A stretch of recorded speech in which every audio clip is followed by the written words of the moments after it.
much say good night. I'm not sure if you can see the clock there, but it's late, and I need to catch up on whiskies, so I need to do this one quickly and then get it uploaded. Now I am aware that last time I said it was really late and I was going to do a quick tasting. It was probably one of the longest videos I've done because I was talking absolute nonsense. So I promise tonight is going to be different. Noise in the background you might pick up, which is my washing machine. So if you hear things rattling and shaking, then it's that, it's not me.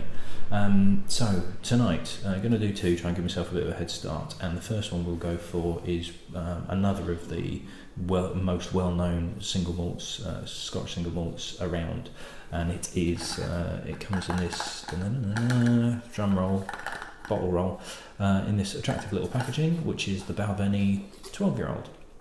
Now, I'd actually uncovered in the selection of miniatures that I'd got, bear with me a second, one of these as well. Now this is the Balvenie 10-year-old, and this used to be the standard bottling of the Balvenie, which was called the Founder's Reserve, but it is no longer available. So I'm actually going to keep hold of this, A, because it's not mine, and B, because it might actually be worth something.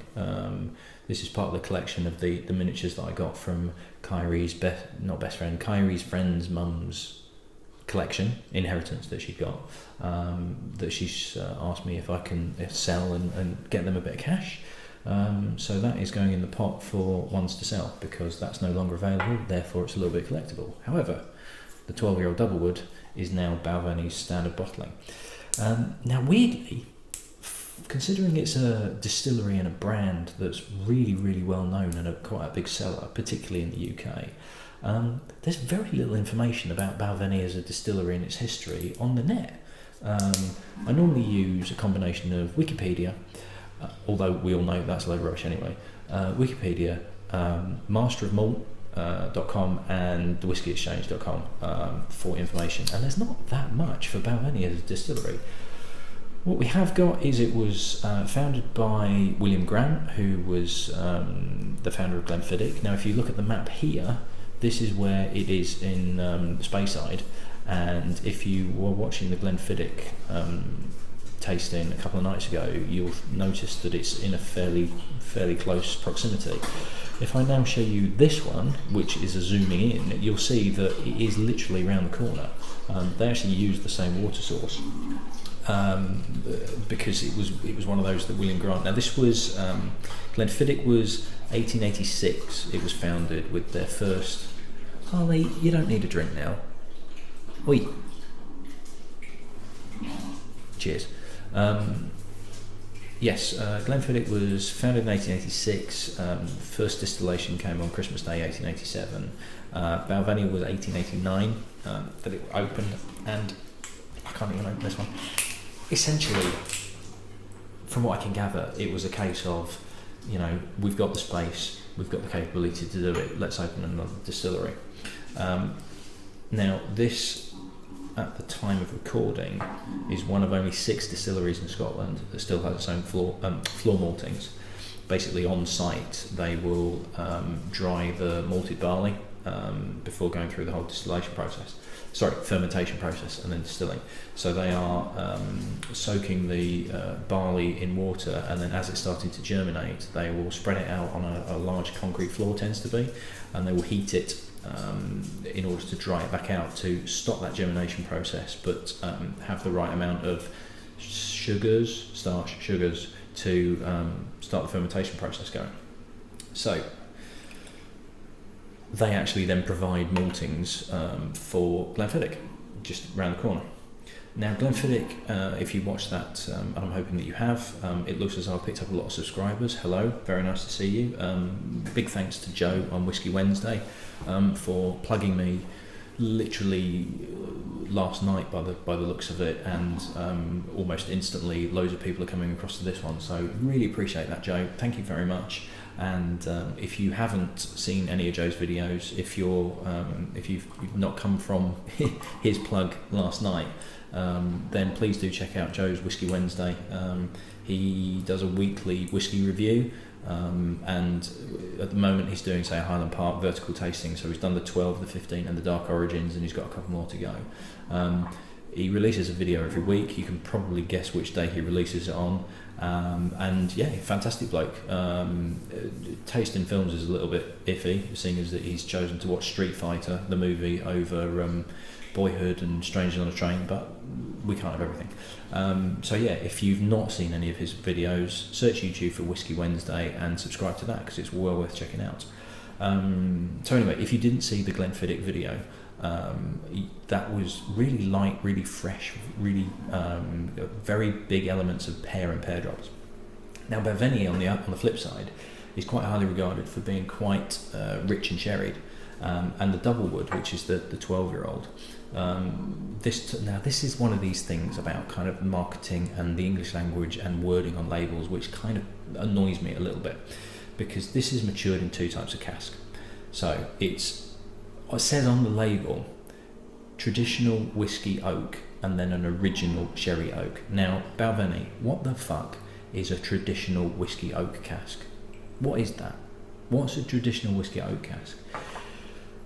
In the terms of this one, it's a refilled bourbon cask. So it's a cask that's previously held bourbon, and then they will use that a couple of times to make bourbon, and then mature their whiskey spirit in that to pick up some of the flavours. It will then be transferred into a cask that's previously held sherry, and it will go straight into that cask pretty much, not immediately. They're not literally emptying sherry out and putting whiskey in the top, but it won't have had anything else in beforehand before they then finish. And I'm not sure whether it's a finish or it's not quite half and half, but I think it's about a year, so it's about 10-11 years in an ex-bourbon cask, and then it's transferred into the sherry cask.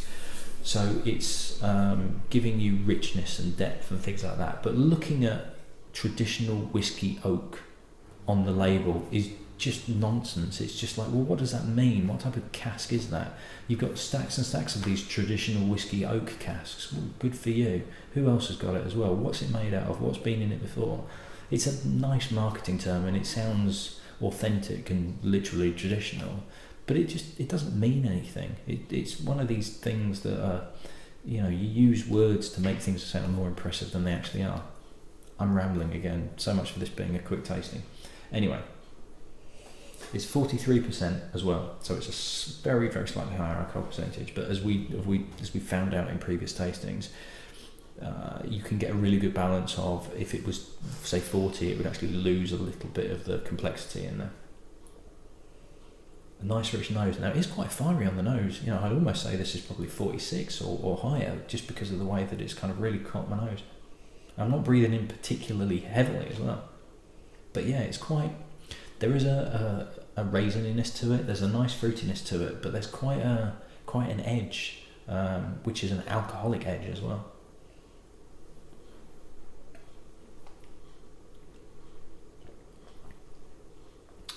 Really rich, really bourbony, really raisiny.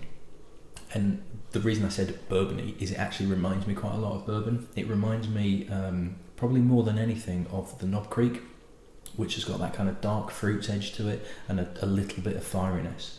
And yeah, if you're a bourbon drinker and you're looking to move into Scotch, I'd say this is one to move across to, because it's giving you a bit of that maltiness, it's giving you a little bit of the oakiness, but it's got that deep, dark fruitiness, that rich kind of fruit cakey feel that personally I associate with a lot of bourbons. So as a bourbon fan myself, really liking this. Really, really nice indeed. You get some musical entertainment while I'm taking a sip of my whiskey. There you go, nice musical interlude for you. That's my washing machine telling me that it's finished. Sorry, my washing machine, our washing machine, telling us that I finished, everything's clean now. So, rich, fruity, the alcoholic edge that was on the nose isn't there so much on the palate, but it's actually supporting it quite nicely. It's giving it a little bit of fire, a little bit of prickliness, but it's supporting those rich fruity flavours very nicely.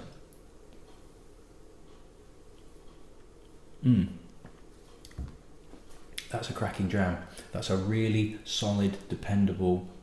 I can see why it sells really well. If you like your whiskies rich and sherried and fruity with a nice bit of maltiness to it, that's the one to go for. And I would definitely say, as a bourbon fan myself and somebody that's just recently gone through a range of bourbons over the space of 10 days, if you're looking to transfer to Scotch and you don't want to jump too headfirst into it, that's a really good one to start off with to work your way into other space sides. It's a cracker. It's really, really good stuff. About 35 quid for that, which for that quality of whiskey is not too bad at all. Okay, right, quick wash out. It's getting late, it's time for bed, but I've got another whiskey to do, so I shall see you in the next one. Cheers.